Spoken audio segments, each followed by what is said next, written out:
కాబట్టి అందరూ కూడా స్వామివారిని దర్శించుకోవాలి, స్వామివారి ఆశీర్వాదం పొందాలి. ఈ పవిత్రమైన జాతర, పవిత్రమైన దేవాలయం.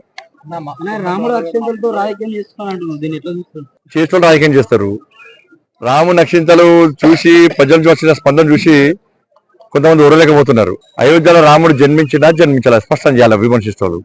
అయోధ్యలో రామాలయ నిర్మాణాన్ని సమర్థించరా చెప్పాలి. వాళ్ళు మీ ఇంట్లో పోయి మీ భార్య పిల్లలు అడగండి, మీ పార్టీ కింది స్థాయి క్షేత్రస్థాయిలో కార్యకర్తలు అడగండి, అక్షింతల కార్యక్రమం మంచిదా కాదా?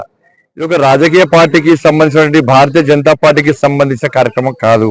క్షేత్రస్థాయిలో భారతీయ జనతా పార్టీ కార్యకర్తలతో పాటు బీఆర్ఎస్ పార్టీ, కాంగ్రెస్ పార్టీ, దేవుణ్ణి నమ్మని కమ్యూనిస్ట్ పార్టీ కార్యకర్తలు కూడా వాళ్ళ కుటుంబ సభ్యులు కూడా స్వచ్ఛందంగా వచ్చి అక్షింతల కార్యక్రమంలో పాల్గొంటున్నారు. దేని పోతారు మీరు? బాబ్రీ మసీద్ కడితే పోతారా? దేని పోతారు మీరు చెప్పరాదు అసలు? ఇవాళ అయోధ్యలో పవిత్రమైన దేవాలయము, ఇవాళ నిధి సేకరణలో కూడా కేంద్ర ప్రభుత్వం అదే భారతీయ జనతా పార్టీ కార్యక్రమం చెప్పినామేమో. మీరు కటౌట్ కట్టుకోగా వద్దానం ఏమన్నా? మీరు అక్షింత కార్యక్రమం పాల్గొనగా వద్దానమా? మీ పార్టీకి ఆహ్వానం పడితేనే రాలేరు మూర్ఖులు మీరు. అందుకే ఇప్పుడే నా గురించి మాట్లాడినట. కేటీఆర్ కొడుకు ఎంత అహంకారం ఉందో పొన్న ప్రవర్కి ఎంత అహంకారం ఉంటుంది. అంటే గెలగద్దు. నేనంటే ఏంటంటే గౌరవం ఇచ్చిన. ఇంతకుముందు ప్రెస్ వాళ్ళు అడితే కూడా అన్న, మనోడే కొత్తగా మంత్రి అయ్యిండు, అనవసరంగా అని విమర్శలు చేయని చెప్పి 2-3 సార్లు పొన్నం ప్రభాకర్ గారు నన్ను తిట్టినా కూడా, చిల్లర నా మీద మాట్లాడినా కూడా సంస్కారంగానే వ్యవహరించిన.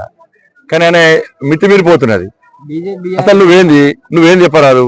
కేసీఆర్ కొడుకునేవారంటే పొన్నవరం కోపం వస్తుంది. మీకు అసలు విషయం అది. కేసీఆర్ కొడుకుని తిట్టిన కోపం వస్తుంది. ఈయన కరీంనగర్లో పోటీ చేయకుండా ఎవరితో కాంప్రమైజ్ అయ్యాడు? ఉస్మాన్కు ఎందుకోసం పోయాడు? బండి సంజయ్ అంటే బండి సంజయ్ అంటే టీఆర్ఎస్ వాళ్ళు ఏ మాట్లాడితే కానీ పొన్న ప్రభాకర్ మాడతారు. టీఆర్ఎస్ వాళ్ళు ఏది విమర్శిస్తున్నానో ఎవరితో కాంప్రమైజ్ మొత్తం ప్రజలకు తెలుసు. కాబట్టి వాళ్ళ రాష్ట్ర ముఖ్యమంత్రి గారు, వాళ్ళ పార్టీ నాయకులు కేసీఆర్ కొడుకు వల్ల ఎట్లా బీఆర్ఎస్ పార్టీ నాశనమైందో, పొన్నం ప్రభాకర్ లాంటి వ్యక్తుల వల్ల మీ పార్టీ నాశనం అవుతుంది. కంట్రోల్ పెట్టుకోవాలి. విమర్శించినప్పుడు ఏ పడుతుంది? సంచలనాల కోసం మాట్లాడు, టీవీలో బ్రేకింగ్ల కోసం తిట్టే ప్రయత్నం చేస్తే దాన్ని ప్రజలు హర్షించారు. నేను అభివృద్ధి చేయడానికి సిద్ధంగా ఉన్నా, కలిసి వద్దామని చెప్పి నేను కాంగ్రెస్ పార్టీలు అంటుంటే మీరు బీఆర్ఎస్ పార్టీలు విమర్శకి మమ్మల్ని తిడితే ఏమొస్తుంది మీకు? మిమ్మల్ని తిట్టాం ఏమన్నా? తిట్టాం అన్నీ చెప్పేవాడినా నేను. కాబట్టి విమర్శలు చేసేటప్పుడు పొలైట్గా ఉండాలి.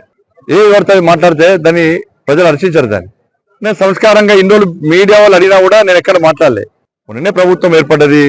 విమర్శలు ఎందుకు? అందరూ కలిసి అభివృద్ధి చేసుకోవాలి.